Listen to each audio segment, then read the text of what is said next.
राप्ती दर्पण टेलिभिजनको विशेष कार्यक्रम अतिथि विशेषमा यहाँलाई हार्दिक स्वागत गर्दछु। म भानु जोशी। हामी यस कार्यक्रममा विशेष अतिथि निम्त्याउने गर्दछौँ र समसामयिक विषयवस्तुहरूमा संवाद गर्ने गर्दछौँ। यति बेलाका संवाद हामीले वडाहरूतिर केन्द्रित राखेका छौँ र घोराइ उपमहानगरपालिकाकै सेरोफेरोमा यो संवाद पनि हाम्रो केन्द्रित रहनेछ। यति बेला विश्व आक्रान्त भएको छ कोरोना भाइरस कोभिड-19 ले। त्यसको असर वडातिर कतिको परेको छ र बाहिरबाट आउने नागरिकहरू आइसकेका हुन् अथवा भित्रिन बाँकी छन्। स्वास्थ्य, शिक्षा, बाटोघाटो लगायतका पर्यटनमा पनि अब्बल मानिन्छ वडा नम्बर 1। यही सेरोफेरोमा आजको संवाद हामी जोड्नेछौँ, जसका लागि हामीले हाम्रो कार्यक्रममा निम्त्याएका छौँ घोराइ उपमहानगरपालिका वडा नम्बर 1 का वडा अध्यक्ष राममणि पाण्डे। सुरु गरौँ उहाँसँगको संवाद।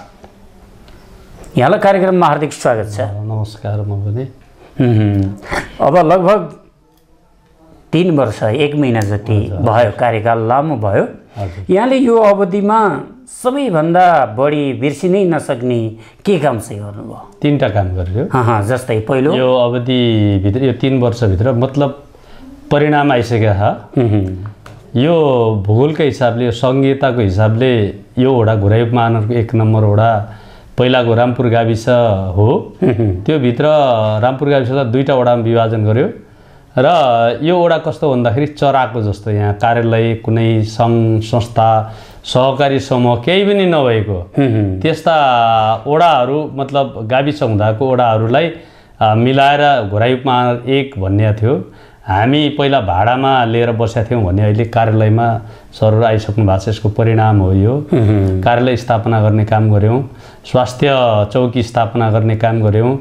त्यसपछि यहाँको तपाईँको बिपी मार्ग भन्ने बाटो बाहेक अन्त गाउँमा तपाईँको बाटो थिएनन्। प्रत्येक बस्तीहरूमा हामीले 7 मिटरको बाटो बनाइसकेका छौँ, जहाँ कहीँ पनि घोराइ उपमहानगरको 1 नम्बर वडाभित्र तपाईँ हरेक बस्तीभित्र मोटर बाटोमा जान सक्नुहुन्छ। कुनै पनि तपाईँको समूह, त्यस्ता कृषिका समूहहरू, कृषि सम्बन्धी गतिविधि केही पनि थिएनन्। अहिले मैले मात्रै 7वटा समूहहरू निर्माण गर्दैछु, गठन गरेर दर्ता प्रक्रिया बनाएर पनि यहाँ कुनै बस्तीमा तपाईँको यो सिमीको खेती गराउने, कुनैमा खुर्सानीको खेती गराउने, कुनैमा प्याजको खेती गराउने, कुनै ठाउँमा तपाईँको फलफुलभित्र बेलौती भयो, आँप भयो, लिची भयो, यस्तो पकेट बनाएर तपाईँको उत्पादन हुनको लागि रोपण कार्यमा पनि जारी तपाईँको भइरहेछ भने अर्को तपाईँको पर्यटन विकासभित्र घोराइ उपमहानगर 1 मा भएको पर्यटकीय जो चरिङ्गे दह भयो, भोटे दह भयो, त्यो दहहरूलाई आकर्षक दिने र अलि बाह्यको पर्यटनमा आउँछ। यो घोराइ उपमहानगर 1 लाई कसरी चिनाउन सकिन्छ भन्ने तपाईँको एउटा मेरो विश्लेषण, मेरो बुझाइ अनुसार अहिले हामीले ठुलो दाङमै तपाईँको सबैभन्दा ठुलो जलाशय, चेपी जलाशय, तपाईँको प्राकृतिक जलाशय निर्माण गरेका छौँ। त्यो पनि तपाईँको के भन्दाखेरि मै बसेको गाउँ जहाँ 66 घर छन्, उनीहरूले आफ्नो बाटो बन्द गरेर तपाईँको जलाशय बनाउन्। अहिले 3 मिनटमा तपाईँको बाटामा आउने मान्छेहरू अहिले 20 मिनट हिँडेर भए पनि ठुलो जलाशय अहिले बोट भइरहेछ, त्यो देख्नुहुन्छ। र हामीले ती 2टा तपाईँको ताललाई, माथिका दहलाई जोड्ने काम सिँढी टु सिँढीको तपाईँको निरन्तरता दिएको छ। अहिले 200 सिँढी बनिसकेका छन्। त्यहाँ माथि ठुलो मन्दिरको तपाईँको बनाउने काम भएको छ भने यहाँ तपाईँको के भन्दाखेरि बोरबाट उत्पादन हुने बाख्राहरूको लागि, नस्लको लागि बोकाहरू तपाईँको वितरण गर्ने काम भएको छ।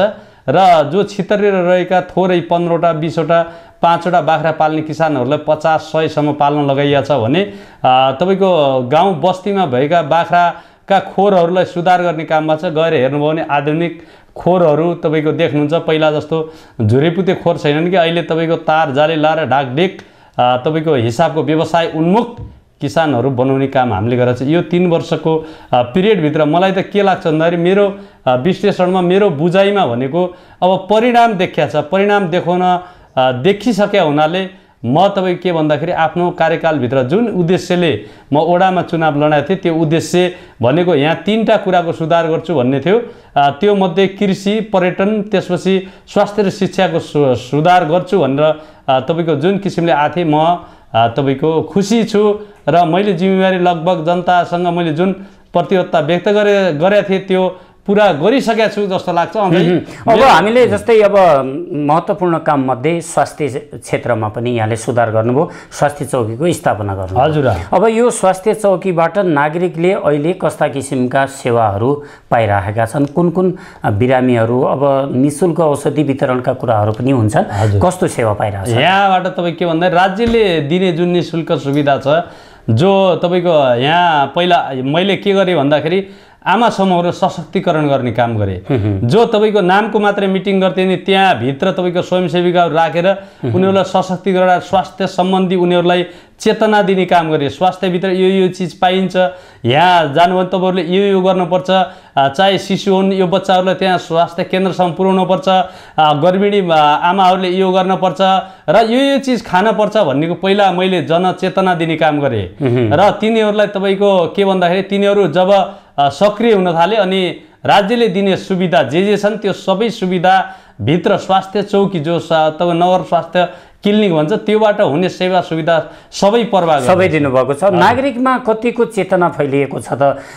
केही बिराम भएपछि धामी झाँक्री यी आदितिर लाग्नुभन्दा स्वास्थ्य चौकीमा जानुपर्छ अथवा नगर स्वास्थ्य चौकीमा जानुपर्छ भन्ने चेतनाको विकास नागरिकमा यो पिरियडमा कतिको पाउनु बढ्या छ सर। यसले मैले के बुझ्छु भन्दाखेरि पहिलेको तपाईँको डाटा भन्दा पहिलेको तपाईँको त्यहाँ उपस्थिति भन्दा जुन चेतनाको अभियान सञ्चालन गरेँ मैले, त्यसपछि तपाईँको त्यो किसिमको तपाईँको बढ्दो लहर छ स्वास्थ्यसँग। अब यो सिधै यसमा सेवा वृद्धि गर्ने अथवा यसलाई अपडेट गर्ने काम पनि गर्न सकिन्छ अथवा विविध कारणले त्यसलाई निरन्तरता दिन सकिन्न? होइन, सकिन्छ। हामीले गर्ने नै तपाईँको स्वस्थ नागरिक निर्माण गर्ने नै स्वास्थ्यलाई पहिलो प्रायोरिटी दिने हो। त्यो किसिमले हामीले अब हामी मतलब मेरो सोच के छ भन्दाखेरि अब ब्यालेन्स डाइटतिर लैजान पर्छ। जो तपाईँको खानपानको सुधार, सरसफाइको सुधारतिर हामीले लग्न पर्छ भन्ने अबको 2 वर्षभित्र मैले स्वास्थ्यलाई तपाईँको खानपानतिर जोड्ने तपाईँको जमर्को गरेको छु। यसको स्तर वृद्धि पनि हुन्छ। जुन नगर स्वास्थ्य चौकी छ यसमा केही अब अरू सेवा पनि उपलब्ध, ल्याब टेस्टका कुराहरू यी आदि चिज अहिले भइरहेछन् कि अथवा स्तर वृद्धि गर्नुपर्ने अवस्था छ? बल्ल तपाईँको स्वास्थ्य चौकी स्थापना अब यो स्तर वृद्धिको कुरा अब लाग्ने हो। यसको लागि तपाईँको सम्भावना छ। अब त्यसको पूर्व तयारी, पूर्वाधार विकास गरेर यसको स्तर वृद्धि गर्नेतिर लाग्ने हो। अब नागरिकले जति विकास बाटोघाटोलाई जति विकास मान्दछ त्यति अरू विकासलाई नमान्ने रहेछ। बाटोघाटोका कुरा गर्नुपर्दा भित्री मार्गहरू 7-7 मिटर अथवा कति मिटर हुन् मापदण्ड अनुसारका बाटा निर्माण गर्नु भएको छ। भिपी मार्ग सायद ओडाको बजेटले नधान्ने अथवा ओडाभित्र नपर्ने त होला, तर भिपी मार्ग जुन सायद अब हामी अहिले आएकै बाटो भिपी मार्ग होला, बाटोमा पुल पनि देखिएन। यो बाटो फेरि पिच थोरै पिच छ, त्यसपछि पिच पनि देखिएन। यो फेरि पछाडि पढ्नुको कारण के होला? केही जानकारी यो सम्बन्धी छ? यो पछाडि परेकै छैन, मतलब पछाडि हिजोको दिनमा पर्यो।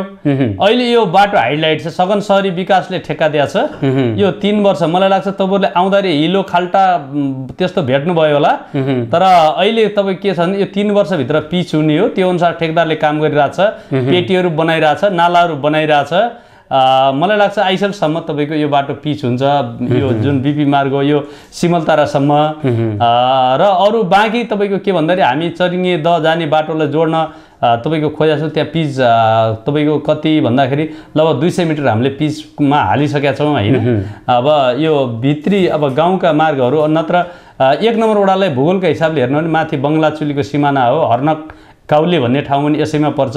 यो बस्तीकोट करमकोट यो बिचको लेक छ, त्यहाँ हामीले तपाईँको करोडौँ रुपियाँ लगाएर तपाईँको बाटो निर्माण गर्ने काम गरेका छौँ। बाटोको हिसाबले मैले अगाडि नै भने सबै गाउँ बस्तीभित्र बाटो जोड्ने पुगेको छ। ग्राभेल भएको छ कि अथवा सामान्य ट्र्याक मात्रै खोल्ने? ग्राभेल भएको छ।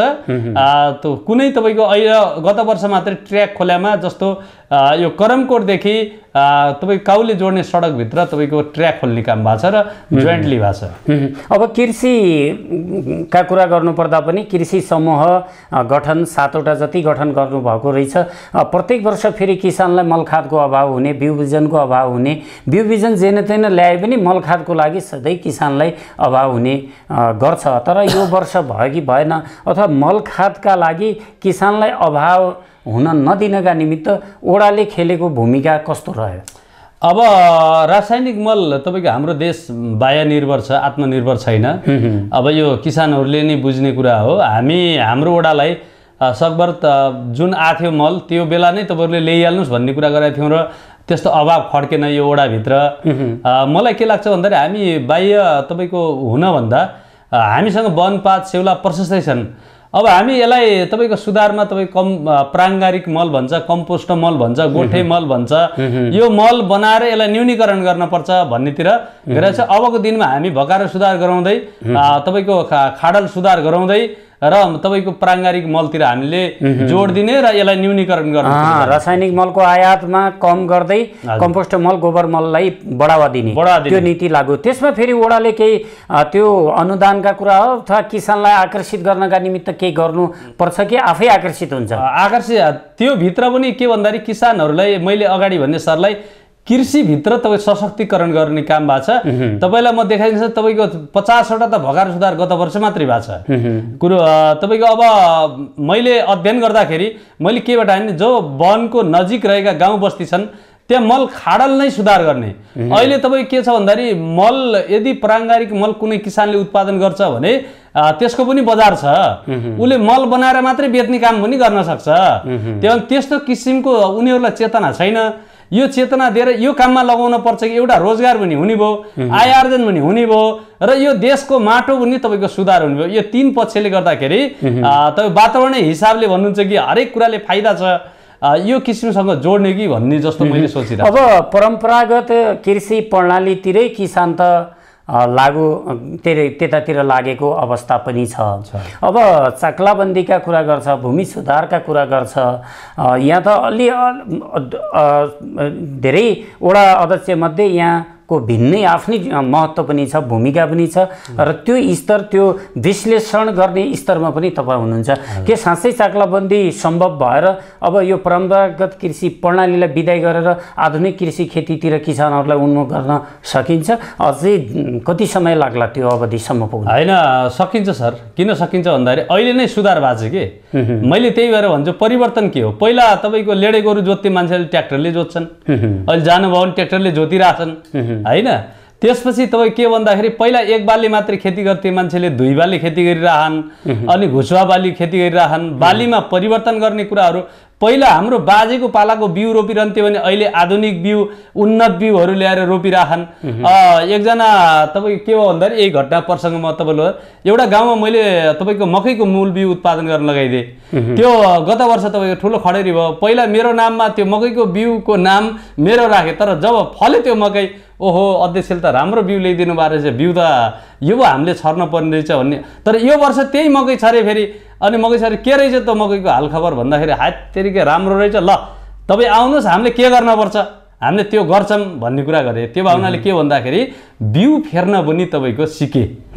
त्यसलाई पनि हामीले के बुझ्नु पऱ्यो भन्दा पहिला बाजेको पालाको मात्रै सधैँभरि ठोइलामा तपाईँको डालामा राखेको बिउ रोप्थ्यो भने अहिले कृषिभित्र तपाईँ उन्नत बिउ उत्पादन भएको छ। त्यो बिउ लगाएर तपाईँ प्रमाणित बिउ हामीले छर्नुपर्छ, रोप्नुपर्छ भन्ने किसिमको चेतना भएको छ। त्यसलाई नै हामीले कृषिमा परिवर्तन भएको बुझ्नुपर्छ।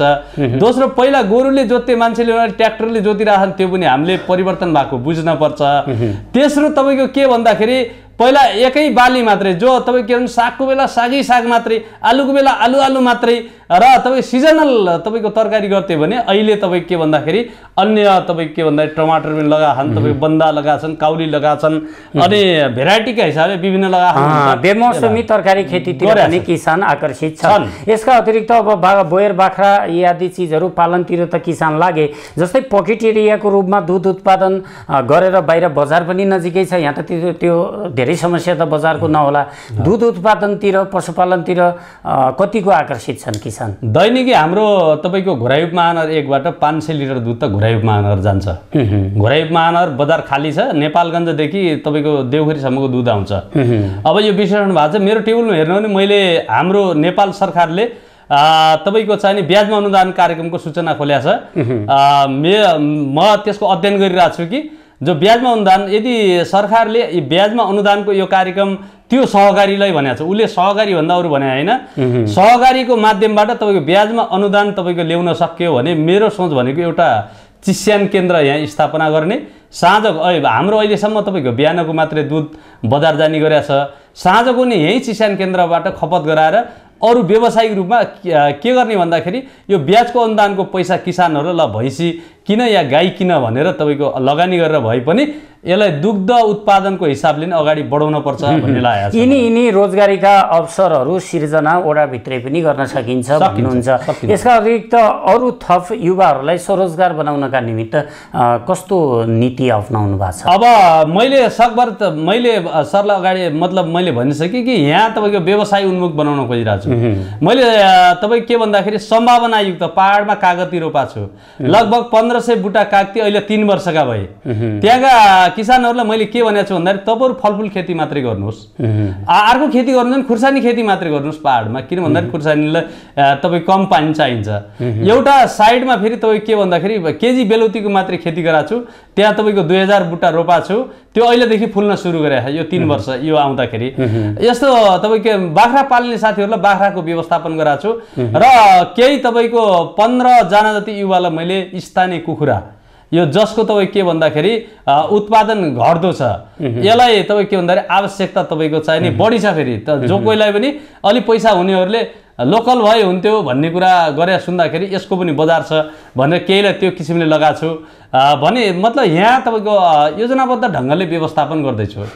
हामीसित विषयवस्तुहरू पनि थिए र समय सकिएको सङ्केत हामीलाई प्राप्त भएको छ। अन्तमा यही सेरोफेरोमा रहेर 2 लाइनमा हाम्रो दर्शकलाई र तपाईँको वडावासी नागरिकलाई के सन्देश दिनुहुन्छ? म तपाईँ के भन्दाखेरि सम्पूर्ण यो देश बनाउने तपाईँ हामी सबै नेपालीले हो, नेपाल बनाउने सबै हामी, विकास भनेको हामी परिवर्तन हुने हो, हामी परिवर्तन भएमा देश नै परिवर्तन हुन्छ भन्ने कुरामा म अनुरोध गर्न चाहन्छु। हामी परिवर्तन बन्न सिकौँ र वडावासीलाई अनुशासित र लगनशील भएर तपाईँको चाहिने लाग्नुहोस्, किन भन्दाखेरि हाम्रो भविष्य उज्जवल छ। हामी लाइनबद्ध तरिकाले यो समाजलाई परिवर्तन गर्नतिर लागौँ भन्ने कुराको आग्रह अनुरोध गर्न चाहन्छु र सरहरूलाई पनि म यो राप्ती दर्पण टेलिभिजनका सरहरूलाई धेरै धेरै धन्यवाद दिन चाहन्छु, किन भन्दाखेरि यो नेपालैभरि हाम्रो वडाको सन्देश तपाईँको दिनलाई एउटा अवसर दिनुभयो र सबैलाई एकपटक घुराई महानगरको 1 नम्बर वडा घुम्न आउनको लागि आह्वान पनि गर्न चाहन्छु। आफ्नो व्यस्त समयलाई थाँती राखी हाम्रो कार्यक्रममा सहभागी भए आफ्ना वडाभित्रका महत्त्वपूर्ण नीति कार्यक्रमहरू सार्वजनिक गरिदिनु भएको छ, हाम्रो जिज्ञासा सहजीकरण गरिदिनु भएको छ। धेरै धेरै धन्यवाद। हस् सर। आजको अतिथि विशेष कार्यक्रम यही सकिन्छ। यतिन्जेल कार्यक्रम हेरी साथ दिनुहुने दर्शक तपाईँलाई धन्यवाद र क्यामेरा पर्सन मुक्तिराम पौडेललाई विशेष धन्यवाद दिँदै भानु जोशी पनि आज्ञा चाहन्छु। नमस्कार।